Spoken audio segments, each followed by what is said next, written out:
Hello guys, here I'm having some cooking oil.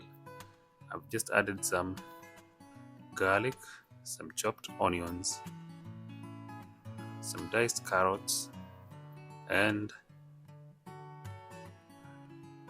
some fresh dill and celery. I'm going to give that a good mix. I'm going to add in some salt, some black pepper. I'm going to also add some garlic powder and some ginger powder as well.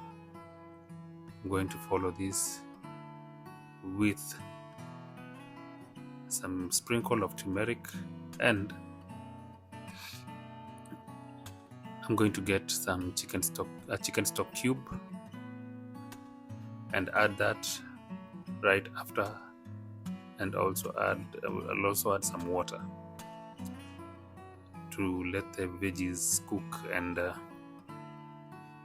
get all the spices infused into the dish. After which I'm going to cover this and let it cook for a couple of minutes.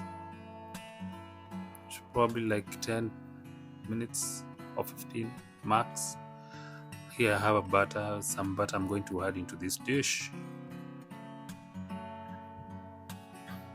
This is right before all the liquids dies out or evaporates. You add the butter to let it cook, to add that flavor into the vegetables.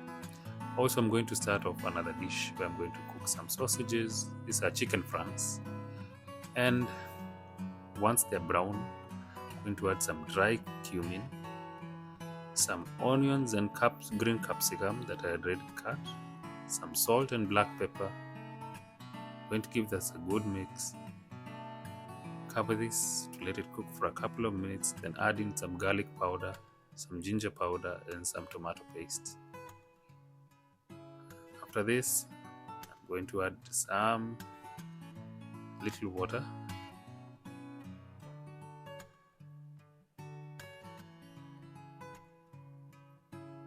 I'm going to let that cook, and I'm going to also add some blended tomatoes. Now the acidity from the tomatoes and the sweetness of the tomato paste, I'm going to also sprinkle some butter into this. There is some butter, and I'm also going to add a little ketchup because the tomatoes were a bit much. So to add the ketchup is to help in aligning the taste, your taste buds, so that there's not too much acidity in the dish. And also I've tasted to check whether the salt is okay. Here I'm going to cook some brown rice by adding some water into a pressure cooker, sprinkling some cooking oil, a cinnamon stick, a touch of bay leaf, and there is my brown rice right there. I'm going to cover this and let it cook for about 35 minutes to 40. Then there you go, there's my rice, some mixed carrot and celery vegetables, buttered vegetables, and my sausages, chicken franks to be precise. So thank you for watching the video, and don't forget to like and subscribe, everyone.